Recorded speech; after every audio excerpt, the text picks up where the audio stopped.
Nouveau Facebook Live, cette fois-ci avec deux élus locaux, deux maires, Cécile Gallien, la maire de Voray en Haute-Loire, et Christophe Chauzereau, le maire de Maxéville en Meurthe-et-Moselle. Merci beaucoup Christophe et Cécile d'être avec nous ce soir. Je suis ravi qu'on puisse discuter, échanger sur la façon dont vous avez été évidemment en action et en première ligne au service de nos concitoyens dans cette crise sanitaire.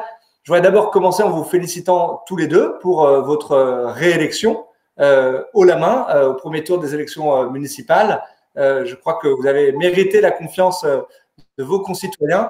Et je voudrais commencer ce Facebook Live en vous interrogeant peut-être sur la période que l'on vient de vivre, c'est-à-dire celle du confinement. Je le disais à l'instant, les maires ont été en première ligne pour répondre à l'urgence. Et je voudrais vous interroger tous les deux sur votre expérience du confinement, de cette période-là, de ce que vous avez pu mettre en œuvre pour être le plus utile possible. Est-ce que tu peux nous dire comment est-ce que tu as vécu cette période et comment est-ce que tu as été au service de tes concitoyens pendant cette période-là?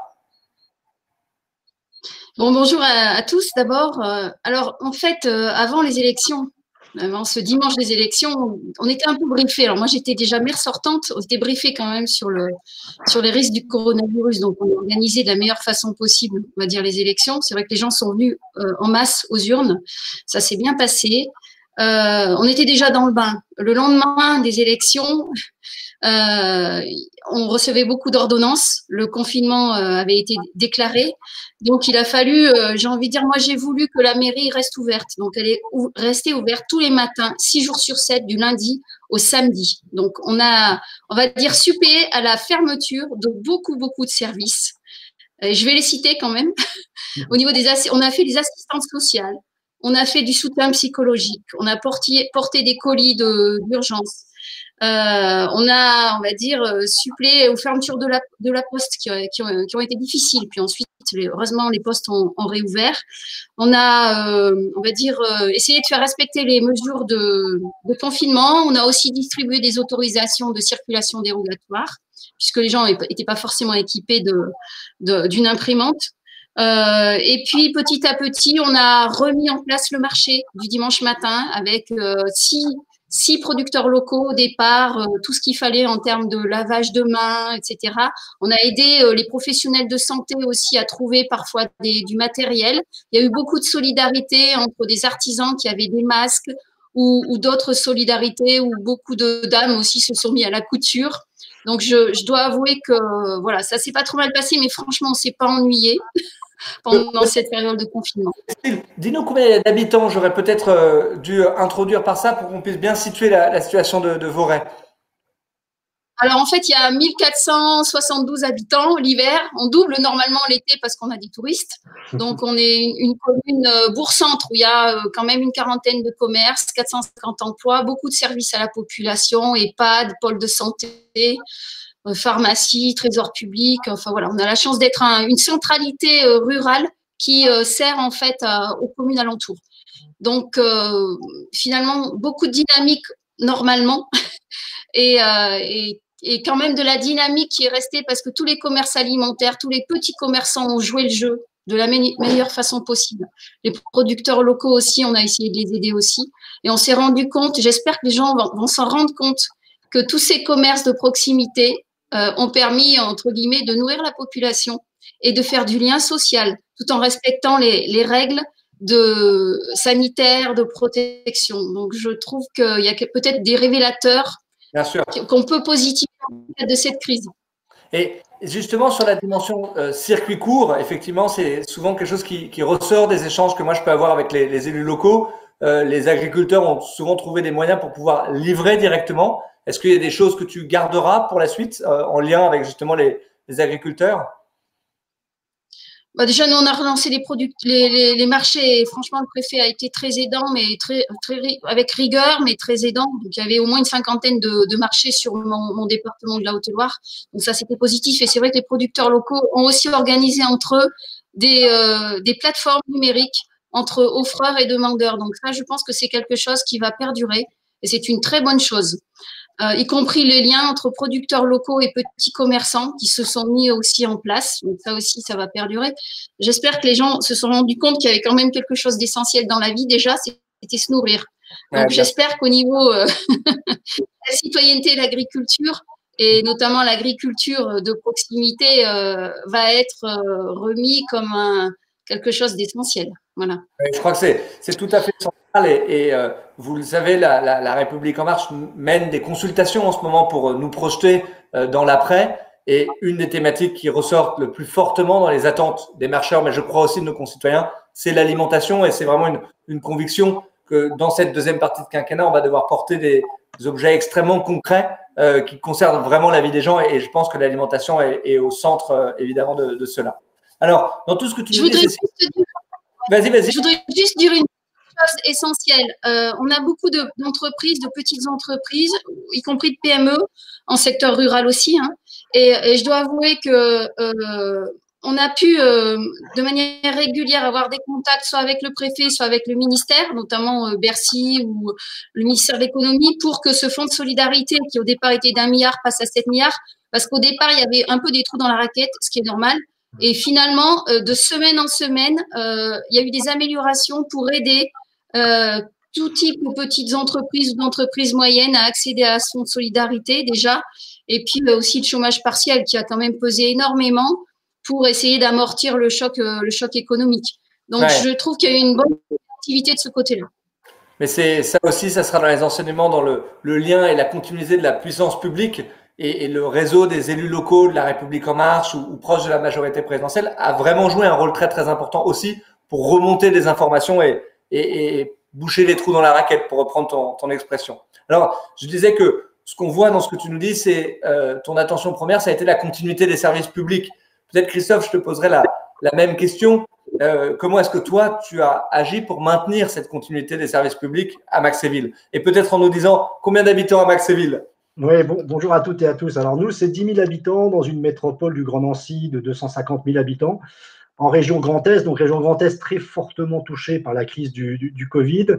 Comme l'a dit Cécile, on était avant le confinement en pleine élection municipale. Le dimanche se passe, l'élection se passe et dès le lendemain, on se trouve en confinement. Donc c'est une sorte de choc aussi, même si on voyait les choses arriver. Mais le choc, on sent l'angoisse de la population, on sent la sidération de la population, la peur même de la population. Donc première action, c'est la mise en place d'une cellule de crise municipale avec l'ensemble des adjoints et les directeurs de pôle de la ville. Beaucoup d'informations, de communication auprès des habitants. Alors, en cela, les réseaux sociaux sont très utiles. Hein, ça peut faire apparaître des fois des choses assez terribles, mais là, c'est très utile. Du texte, des schémas, de l'information, des vidéos. Et puis, pour celles et ceux qui n'ont pas accès à Internet, de l'affichage dans les entrées d'immeubles. Moi, j'ai 63% de logements sociaux. Ensuite, un accueil téléphonique. Moi, j'avais fermé l'accueil de la mairie, mais un contact. On a voulu garder le contact avec la population, donc accueil téléphonique. Ensuite, après, on s'est attaché aux plus fragiles. Je pense aux seniors, où là, on a mis en place un appel téléphonique journalier, un peu comme le plan canicule, et un réseau citoyen qui venait apporter les repas, faire les courses, la pharmacie. Les appels téléphoniques étaient passés par qui? Par des agents de la ville, mais aussi des citoyens? C'est géré par la ville, mais on a un réseau qu'on appelle le réseau Mona Lisa, où dès qu'il y a un problème, eh bien, on allait contacter une personne pour aller voir si la personne âgée avait besoin de telle ou telle chose, et puis on mettait en place des services pour elle. On a fermé nos 2 épiceries solidaires, et donc on sait bien que dans ces situations de crise, ce sont les plus fragiles qui souffrent le plus. Donc là, on a mis en place des colis alimentaires pour les plus fragiles. Pour les enfants, là aussi, qui étaient restés à la maison, les cantines étaient fermées. Là aussi, on s'est trouvé avec des enfants qui avaient des problèmes alimentaires. Donc là, on a mis en place des bons alimentaires pour les familles les plus démunies. On a beaucoup travaillé aussi sur l'accompagnement des écoles, de l'information, de l'accompagnement au niveau des écoles. Un détail, mais Cécile l'a dit, sur l'attestation de déplacement, tout le monde n'a pas d'imprimante, donc on a mis des attestations dans les pharmacies. Et puis, on a travaillé sur la culture, essayer de faire une continuité culturelle autour de la ludothèque, de la médiathèque, avec des propositions de jeux, des propositions de lecture. Donc, toujours garder le contact, des patrouilles de police. Les élus ont fait des patrouilles de police, non pas pour verbaliser, mais d'être toujours en contact de la population. On a senti, dans cette crise que les maires étaient en première ligne, comme le dit le président de la République. On était en la première ligne et on était en contact. Et il ne restait plus que les services municipaux comme services publics en quelque sorte. Donc, accompagner tout cela a été un vrai défi. Et puis, là aussi, sur les questions d'aide aux entreprises, beaucoup de questions. On s'est proposé d'être une entrée unique pour les accompagner, fonds de solidarité, au bon, etc., pour accompagner surtout les petits commerçants et les TPE. C'était une période qui était très, très dense, mais il faut agir en urgence, au jour le jour. On n'a pas beaucoup de visibilité, mais la présence terrain est vraiment, vraiment importante dans ces situations-là. Ouais. Et je trouve que ce qui ressort très fortement dans ce que tu dis là, et très souvent quand on regarde l'action des élus locaux, c'est que vous êtes le premier point de contact, mais vous n'agissez pas seul. Je te posais la question sur le lien avec les habitants de la ville qui participent aussi. Tu citais toi-même les associations. Est-ce que ces canaux-là, est-ce que tu estimes qu'ils se sont plutôt renforcés à l'occasion de cette crise? Comment est-ce que, du coup, y compris pour ce qu'on doit en retenir pour l'après, quand on sera dans un temps de reconstruction, quelles conséquences tu en tires? Je trouve que dans les crises, que ce soit sanitaires ou autre type de crise, on voit le meilleur de nos concitoyens. Et là, on a vu beaucoup de réseaux citoyens se mettre en place. J'ai parlé tout à l'heure du réseau Mona Lisa, réseau senior qui accompagnait les personnes âgées, mais on avait aussi des réseaux de personnes qui se sont engagées pour accompagner les devoirs. En ligne, bien sûr, mais les familles qui avaient à distance, eh bien, quelquefois ont des problèmes pour faire les devoirs des enfants, des difficultés d'apprentissage de la langue française, donc les accompagner. Donc, ce type de réseau ont vu le jour. Des initiatives citoyennes pour faire des masques aussi. Des associations, des familles ont décidé de faire des masques et de les mettre à la disposition des associations. Puis aussi des initiatives pour apporter de la nourriture. Donc, des petits plats étaient réalisés. Donc, plein d'initiatives comme cela. Et donc, du coup, c'est rassurant quand on est en responsabilité à la tête d'une commune. On se sent moins seul. On se sent moins seul, on a des points d'accroche et des points d'action et on peut mener un certain nombre de choses avec les citoyens. Donc, c'est plutôt rassurant. Et je pense que ces initiatives citoyennes vont perdurer. Et c'est plutôt rassurant pour notre société, je trouve. Ouais, en tout cas, on ne reconstruira pas seul, ni l'État dans un coin, ni les collectivités dans un autre. C'est évidemment un des enseignements qu'on peut en tirer. Alors, tu as abordé la question des masques. On le sait, les masques, ça a été un point extrêmement sensible dans la gestion de cette crise. Les collectivités ont essayé de trouver aussi des solutions. Est-ce que vous pouvez tous les deux nous faire votre retour d'expérience sur cette question-là? Il y a maintenant des décisions qui ont été prises pour pouvoir accompagner les collectivités justement pour qu'elles puissent fournir des masques. Avec un financement de l'État, mais vous avez agi dès les premiers jours et les premières semaines de cette crise. Comment est-ce que vous avez appréhendé la question tous les deux? Peut-être Cécile ou Christophe, dans l'ordre que vous voulez. Ouais.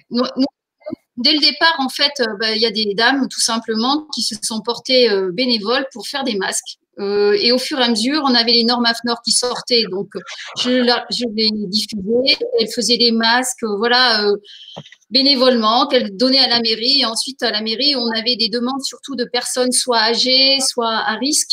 Donc, on donnait des masques comme ça au fur et à mesure de la demande. Et puis aussi, comme je le disais, il y a des gens qui avaient trouvé dans leur stock, notamment des artisans, quelques masques FFP2, etc., qu'ils offraient aussi parfois au personnel soignant. Le pharmacien aussi a fait de son mieux pour livrer des masques aussi aux médecins, etc.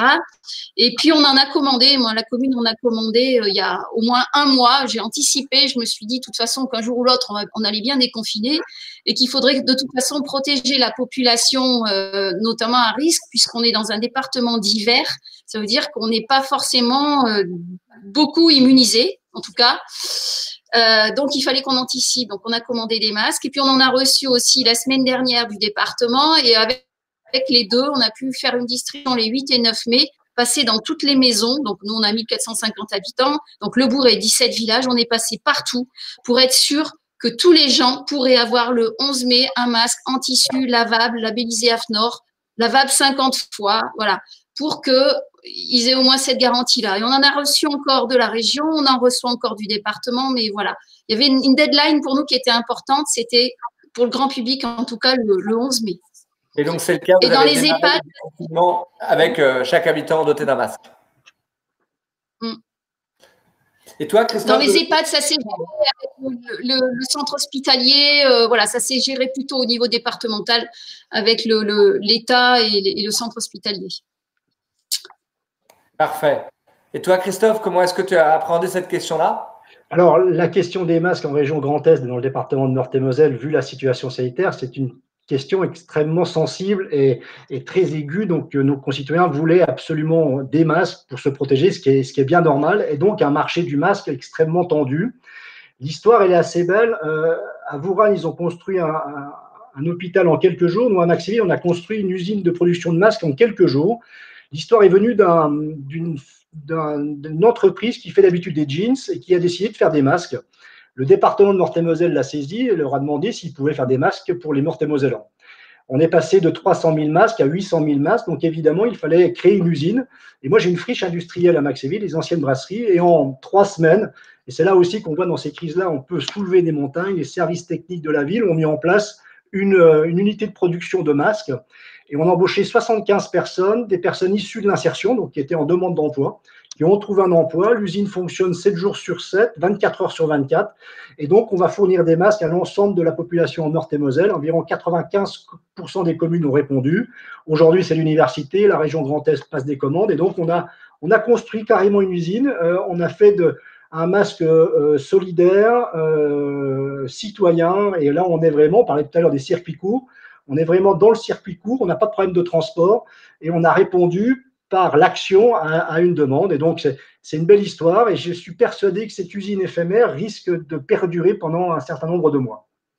Oui, c'est la question que j'allais te poser, c'est-à-dire que ces 75 emplois, on se tourne vers l'avenir forcément. Est-ce que vous allez réorienter la production derrière? Comment ça va marcher? Moi, j'ai le sentiment que l'on va apprendre à vivre avec le virus dès lors qu'aucun vaccin, aucun traitement n'existe. Donc, la question des masques va perdurer parce qu'il y en a, mais on aura besoin de renouveler les masques. Donc, aujourd'hui, l'entreprise cherche des locaux peut-être plus adaptés qu'une friche industrielle pour s'adapter de manière définitive et faire perdurer les 75 emplois. Donc, je pense qu'on est sur un début d'aventure. Ce Covid-19 aura permis de créer cela, mais surtout faire démonstration. Et c'est un début du monde de demain que l'on peut faire autrement et se dire que d'aller acheter des masques en Chine ou ailleurs, que localement on peut produire et répondre à un besoin de la population. Ouais, c'est essentiel. C'est aussi cette question de souveraineté. On parle beaucoup de souveraineté en ce moment. Elle démarre par là, par la souveraineté sanitaire en matière de santé et être capable de produire nos propres masques. Oui. C'est vraiment le cas, évidemment. Alors, on se projette sur la suite. Cette semaine a été évidemment absolument capitale. Et depuis lundi dernier, le début du déconfinement, je crois que c'est comme ça qu'il faut le dire, parce qu'on sait très bien que les choses seront progressives. Comment ça s'est passé pour vos deux communes depuis lundi, avec évidemment la question des écoles qui était centrale comme problématique dans cette semaine? Est-ce que les choses se sont bien passées tout simplement dans vos deux communes? Cécile? Alors, les deux écoles ont ouvert cette semaine, voilà, puisqu'il y a une école publique et une école privée, donc il y a en tout 150 enfants. Ça s'est bien passé. On va dire qu'il y a à peu près 26% des enfants qui sont aujourd'hui cette semaine à l'école. J'avoue que le protocole sanitaire, bon, on l'a mis en place de la meilleure façon possible. On a essayé aussi d'organiser les cours. Avec les enseignants, bien évidemment, qui sont aux manettes, surtout l'aspect pédagogique. Voilà. Donc, ce que je veux dire, c'est que ça faisait une dizaine de jours qu'on savait que les écoles allaient ouvrir, qu'on avait quand même un peu beaucoup anticipé la chose. Donc, on a aussi trouvé du personnel communal, à la fois pour tous les aspects d'entretien, de nettoyage, de désinfection, et puis du personnel communal aussi au niveau des ATSEM. Nous, on a réouvert la cantine, on a réouvert bien sûr la garderie à 7h15 le matin jusqu'à plus de 18h le soir pour les parents, et c'est essentiellement les enfants des parents qui travaillent, donc qui sont donc commerçants, agriculteurs, artisans, personnel soignant qui donc ont scolarisé les enfants. Voilà. Donc la question maintenant, ça sera début juin. On va relancer un questionnaire au niveau des parents pour savoir combien d'enfants vont venir en plus. Je pense qu'ils vont venir en plus au mois de juin. Ce que je voudrais dire aussi, c'est que moi j'avais participé, comme je suis vice-présidente de l'Association des maires de France, à l'écriture de la contribution du plan de déconfinement qu'on a rendu le 21 avril. Et là-dessus, on avait aussi fait des propositions au niveau des écoles, du tourisme vert, on va peut-être en parler après, et puis aussi de la question de la ruralité, puisqu'on s'est quand même rendu compte qu'il y avait un certain nombre d'urbains qui avaient eu la chance de s'échapper un peu des métropoles pour se mettre au vert en confinement et faire du télétravail. Donc, cette question du changement de travail, du modèle du travail aussi, je crois qu'il faut se la mettre en tête. Et cette question de se dire qu'en France, il y a des espaces denses et il y a des espaces moins denses et que l'espace, c'est une richesse incontournable, indispensable. Et moi qui suis on va dire une militante des ruralités, j'espère qu'on va pouvoir avoir un peu plus d'habitants qui vont se dire pourquoi pas finalement aller vivre et travailler dans un endroit un peu plus naturel que là où je vis. Et je crois qu'il y a peut-être des choix de vie qui vont peut-être s'orienter. Ah, évidemment, Major, je voudrais t'interroger spécifiquement là-dessus et sur les conditions peut-être pour réussir justement ce que tu es en train de décrire. Alors, si on reste un instant sur quand même cette question qui est cruciale, on joue l'avenir du pays en ce moment, je voudrais aussi t'entendre, Christophe, sur la façon dont le déconfinement s'est passé au niveau des écoles. Quel est le pourcentage des enfants qui ont retrouvé l'école et est-ce que tu penses que dans les semaines qui viennent, on va pouvoir augmenter évidemment le temps que chaque enfant puisse se retrouver en train de contact à l'école aussi pour préparer la rentrée de septembre?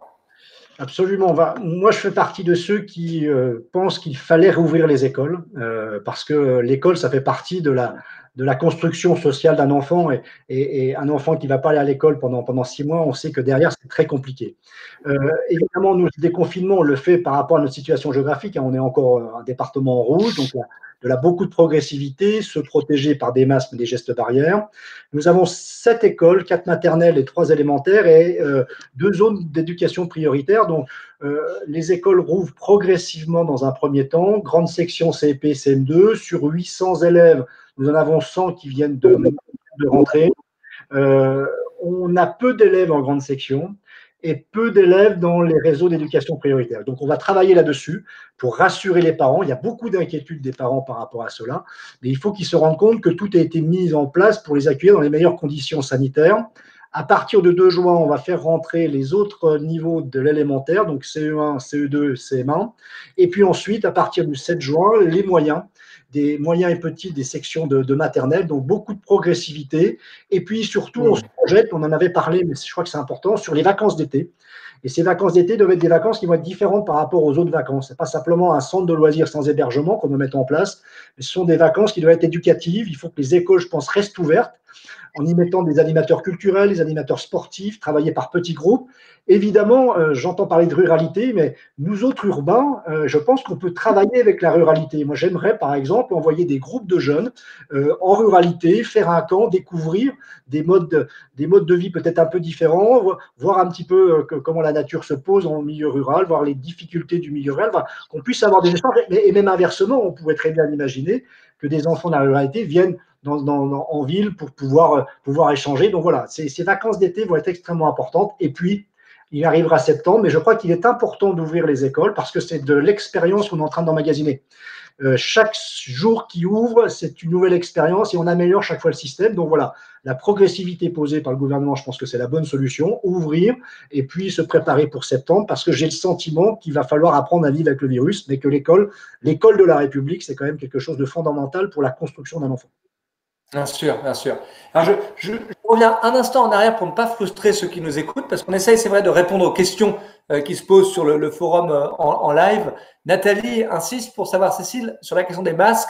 Elle voulait savoir où est-ce que tu les avais achetés. Et puis, il y a une question de Anne sur le fait de savoir si on peut sortir sans masque. Je vous la pose à tous les deux pour que vous puissiez répondre. Alors, je vais répondre à Nathalie. Donc, les masques, je les ai achetés en Haute-Loire, à Malrevers, la commune à côté de chez moi, chez Interstyle. Donc, c'est une entreprise de tissus. Voilà. Réponse concrète et précise pour Nathalie. Et oui, on peut sortir sans masque? Bien sûr. Oui. Voilà, vous oui, mais voilà. Oui, bien sûr. Sauf si on rentre dans un commerce et que le commerçant, puisqu'il est chez lui, exige évidemment qu'on porte un masque. Sauf si, j'ai envie de dire aussi, Moi, on a réouvert le marché hebdomadaire il y a déjà un peu plus d'un mois et demi. Tous les commerçants non alimentaires appellent pour revenir vendre sur le marché. Tous, pour venir dimanche. On va répartir ça sur 2 espaces. Je pense qu'il y aura du monde, il va faire beau. Attention, distanciation physique, gel, nettoyage des mains. Voilà, il faut qu'on arrive tous à être responsables de ceci. J'espère ne pas devoir imposer le port du masque, mais voilà, c'est important qu'on puisse se responsabiliser chacun. Voilà. Si on veut qu'on déconfine encore progressivement le mois de juin, etc. Voilà. Et qu'on réussisse collectivement. Mais voilà, vous le rappelez tous les deux, c'est toute la stratégie nationale de déconfinement. Elle repose sur des règles nationales. Et la question de la liberté de circulation sans masque, quand on n'est pas en situation de promiscuité, c'est une règle qui se tient. Et effectivement, dans les commerces, un commerçant peut l'imposer. Quand on est de façon générale dans une situation où on ne peut pas éviter la promiscuité et le contact, alors le port du masque devient nécessaire. Je pense que c'est cette règle-là qu'il faut tous qu'on ait en tête et qui s'applique dans toutes les communes de France. Alors, comme le temps passe, on pourrait rester longtemps et on a souvent l'occasion de discuter. Je veux dire à quel point c'est précieux d'avoir des réseaux d'élus comme ça pour aussi informer le gouvernement, adapter, etc. Et merci vraiment pour ce que vous faites, mais aussi pour les informations que vous faites remonter, pour les préoccupations. Je voudrais peut-être qu'on puisse se projeter une seconde sur l'après ensemble. Cécile, tu commençais à en parler en parlant de l'opportunité pour la ruralité, pour repenser aussi ce qui coince dans l'aménagement de notre territoire, ce qui coince depuis trop d'années. Tu disais à quel point on avait cette opportunité-là de mieux faire vivre la ruralité dans les années qui viennent, dans les mois qui viennent. Quelles conditions pour toi pour réussir ça? Alors, je rêve que la Constitution française intègre l'espace comme dans sa Constitution comme d'autres pays européens, parce qu'on ne peut pas parler d'environnement, on ne peut pas parler de qualité de vie, de biodiversité quelque part, ou d'environnement tout court si on ne parle pas d'espace. L'espace, c'est une richesse. 60% de l'espace européen est un espace rural, et dans ces espaces ruraux, 43% du PIB européen y est produit. Donc, il faut juste des fois qu'on change, qu'on voit ce qu'est la réalité des ruralités. Il y a des ruralités qui galèrent, qui sont en perte de population. Il y en a d'autres qui arrivent à se maintenir, voire qui se développent pour différentes raisons, parce qu'il y a de l'emploi, des filières diversifiées.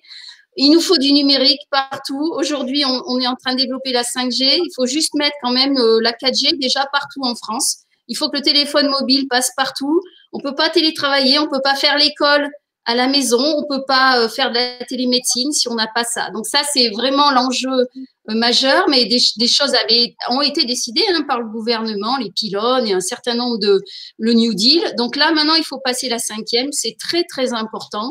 Ensuite, c'est se dire qu'on peut faire d'autres choix, se dire aussi que dans cette société de consommation à tout va, il y a peut-être d'autres manières de vivre. Voilà, de travailler, de vivre, de choisir sa vie, de choisir aussi la qualité de vie pour ses enfants. C'est aussi, comme tu le disais, chers collègues, de faire des liens beaucoup plus réciproques entre la ville et la campagne, parce qu'on peut très bien imaginer qu'on crée des campus connectés, c'est-à-dire que on peut étudier, se former à un niveau important à la campagne par ces réseaux numériques, parce qu'on sera en liaison avec une université, une grande école, voilà. Et puis, comme tu le disais aussi, si les urbains ont besoin de manger, c'est le cas, il faut aussi qu'il y ait des programmes de connexion entre les métropoles et les espaces ruraux qui nourrissent la France. C'est important. C'est des contrats de réciprocité qu'il faut qu'on arrive à tisser. Et puis, on parle souvent de fractures. Alors moi, je suis une rurale, donc, mais il y a aussi des fractures par rapport à des quartiers qui sont parfois urbains et appauvris. Ça peut être le cas aussi à la campagne. Je crois que il faut tirer les leçons de cette crise sanitaire pour se dire qu'on peut inventer une société solidaire qui conviendra aux jeunes comme aux moins jeunes.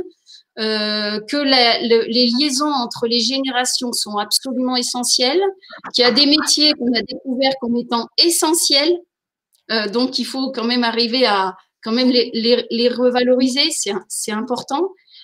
C'est tout simplement se dire on profite de cette crise assez catastrophique quand même, il faut le dire, pour refonder quelque chose et se dire qu'on a un avenir commun, les urbains, les ruraux, les jeunes, les vieux, quelles que soient nos, on va dire, nos convictions, voilà, moi je rêve qu'on arrive à imaginer ensemble les citoyens, bien évidemment, et les élus et tous les responsables publics ou privés, une société apaisée, solidaire et puis on parle pas du réchauffement climatique, mais on peut quand même en parler puisque c'est juste ce qu'on vit aussi au jour le jour depuis quelques années. Donc c'est quelque chose aussi qu'il faut qu'on prenne à cœur et à corps pour pouvoir décider ensemble d'un avenir un peu meilleur, quoi.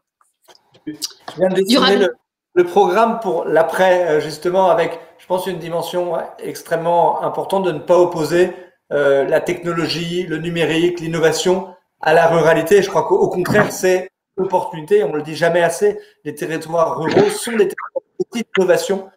Et je crois que dans l'idéologie que l'on porte, le projet progressiste qu'on porte, ça doit être exactement celui-là, que la science, l'innovation, eh bien, on ne tourne pas le dos pour, y compris, recentrer nos priorités sur des priorités peut-être plus basiques, sur la santé, sur l'environnement, sur l'éducation, mais toujours en faisant conscience à l'homme, au fond, et en portant un projet humain et basé aussi sur l'innovation. Christophe, est-ce que toi, on peut conclure là-dessus, cette crise change la vision que tu as de ton rôle de maire ou de ta ville pour demain? Comment est-ce que tu envisages, toi, l'après en tant que maire? Je pense qu'aujourd'hui, il faut qu'on réfléchisse tous ensemble et qu'il y ait un esprit de concorde pour réfléchir là-dessus sur la construction de l'avenir et de l'aménagement de nos villes.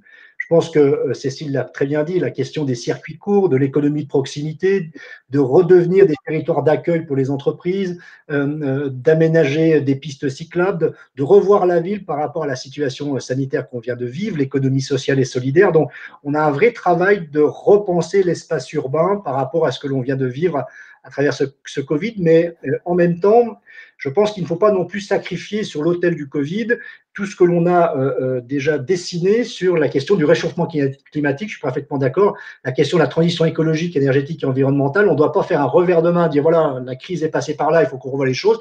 Justement, il faut amplifier ce mouvement-là de la transition écologique, énergétique et environnementale à l'espace de notre commune, bien sûr, parce qu'on peut, à l'espace de la commune, eh bien, travailler sur ce sujet-là, et puis aussi sur des grandes filières. Je pense qu'on doit, et notre pays est capable de relever ce défi-là, de devenir un vrai pays moteur sur la question de la transition écologique, énergétique et environnementale. Je pense à des grandes filières qui peuvent nous aider à faire cela. C'est la filière matériaux et énergie. Nous autres, Laura, on connaît bien ces filières-là. On a créé les matériaux du passé, on a extrait les énergies du passé. Eh bien, je pense qu'on peut, aujourd'hui, la France, recréer des matériaux d'avenir qui participeront justement à limiter le réchauffement climatique, à travailler sur les grandes filières énergétiques, je pense à l'hydrogène et autres. Et puis, je pense qu'il faut qu'on réinvente la démocratie. Je crois que nos concitoyens ne veulent plus être des spectateurs de la vie politique, mais vraiment des acteurs de la vie politique. Donc, ce qui passe par de la démocratie participative, j'appellerais même ça de la démocratie coopérative. Je pense qu'il faut associer les habitants à toute décision, que ce soit des grands projets d'aménagement de la ville, mais aussi des petits projets, un stop, un aménagement de trottoir. Il faut les associer pour qu'ils se sentent acteurs de la ville. Et puis, nous avons vu aussi à travers cette crise que le couple préfet, donc État-maire, est extrêmement important. On sent bien que les maires sont, alors même si on est dans des métropoles, des communautés de communes, on est quand même l'échelon de proximité par définition. Donc, ce lien-là doit être porté de manière beaucoup plus forte pour construire les choses. Donc voilà, je suis d'une nature optimiste. Je crois qu'on peut réussir, mais je reviens à ce que je disais au début de mon propos. Je crois que l'essentiel, ça va être l'esprit de concorde.